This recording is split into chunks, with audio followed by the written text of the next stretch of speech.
Galactic Standard Date. Year 11356. Day 88. Sol Standard Date 3 of the 31st, 3267. Tama gunned his engines to full speed, ignoring the traffic laws of his home, Dirt. It had taken him 11 hours to cross the distance between the High Council and his home. He had a time limit, and he was a man on a mission, and he didn't fail. First up on the list was Alania. He used his High Council codes to clear air traffic to the Zeni embassy, while he went several times faster than what was legal. Tama sighted the landing pad and brought his ship as close as he could at max speed before cutting the engines and pulling a full 180 before re-engaging the engines on full to slow as quickly as possible. Alania was standing in the doorway to the embassy when she saw Tama's ship coming in hot. Way too hot. She felt her heart start racing as she watched him pull closer and closer, still obviously gunning it. The closer he got, the more terrified she became, the more her mind raced over the worst possible outcomes. Then she saw it. The engines weren't alight any longer, and his nose went up and all the way around before she saw the purple fire of the main engines kick back onto full blast, emitting a gout of flame at least 3 feet in length as he started rapidly slowing. Yet still her heart kept racing faster, as he couldn't possibly slow enough with how close he had come. She saw him pass his designated landing pad, coming ever closer to the doorway. Time seemed to slow, as she realized she might die. Only another 40 feet until he made contact with her face. 30 feet, and he had slowed considerably. 20 feet, and she started to feel the air warm around her. 15 feet, and the engines had cut off, leaving just the air brakes and maneuvering thrusters between her living and her becoming a smear on the wall.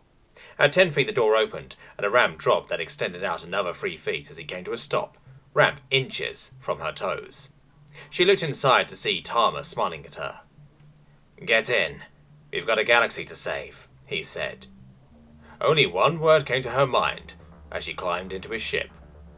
Moist? Tama waited for the second that her paw crossed the ramp's safe line before closing the ramp and softly setting off so she could safely get into her seat at his side. "Set your stuff into the storage cabinet labeled 03. That is for you," he said evenly. Alania just nodded her head, trying not to let her emotions show. She was actually going on a real adventure with one of the biggest badasses the galaxy had ever seen. He was a little old, but that just made him seem mature to her. It helped that he was her childhood hero. After she set her stuff down, she made her way to her seat and nervously looked at Tama. She was really doing this. She had fantasized about this for so long. She resolved herself to trying to make small talk with Tama at first after she sat down. She hoped he hadn't noticed her legs shaking. As soon as she sat down and buckled up, she looked over to Tama to ask him about the mission when her stomach flew up into her chest. Tama was a patient man. He noticed the shake in her legs. Poor girl must be nervous about the mission. Well, there'll be plenty of time to explain as we are on our way to Saren's home. He waited until she was thoroughly secured into her seat before slapping the throttle to full and lighting every single available speed warning for the next mile while he cleared air traffic again to reach Saren without causing a scene. Tama noted that Alania had dug her claws into the armrests as far as she could, holding on as if her life depended on it. Saren said goodbye to his family as though it may be his last time doing so. He was giving them all hugs when he heard the speed warnings ring and the sound dampness drowning out a sonic boom until it was barely audible. He looked at the sky and saw that Tama was maneuvering to right above his home before thrusting down towards the street, where he could pick him up. Saren turned to his family once more and waved goodbye before stepping forward onto the breach calmly and coolly, so as not to worry his 2 kids further. He stepped out onto the street just as the ramp was lowered in front of him with a small ding into the pavement. Saren took a moment to steel himself before stepping up into the ship with purpose. Tama didn't want to endanger the lives of or scare the civilians, so he opted for the soft landing in the street. As he neared Saren's home, he could see him outside waiting along with his family. Tama gently brought his ship down and onto the street and awaited the newly minted ambassador. He turned to see hesitation in the old Kitan's eyes before he saw them narrow. "Good. You have prepared yourself for death, haven't you, Saren?" he said with a hint of approval. Saren looked Tama in the eyes and just nodded. Tama smiled and pointed to a cabinet labelled 04. "That one is yours now. Get situated. We are going to have to move very soon. It will take us 3 days before we can make it to Sector 519. We have only 6 to complete our mission and get word back to the council. Alania froze. Saren? As in the lawyer Saren? And death? Why did the old Kintarjo need to be prepared for death? They were on a timetable with that slim of a margin for error? What have I agreed to? She looked towards Tama with questions burning in her mind, before she noted that Saren had taken his seat behind Tama. She inhaled sharply as the engines were taken to maximum once more, and she ended up on the same roller coaster she had just had a small reprieve from. Tama gunned it towards his own home, where his only living battle brother awaited him, again at maximum thrust. Sliv coiled into a standing position with his towel manipulator hand comfortably rested at a 45-degree angle upon his brow as he awaited his brother in arms. Then he saw it. Tama was coming in hot to the open landing strip that was just outside Tama's home. Sliv watched with nostalgia and memories, both good and bad, welling up inside of him, as Tama performed as a skid maneuver, cutting the engines and flipping before re-engaging the engines at full thrust. Sliv knew that Tama would successfully land inches from him.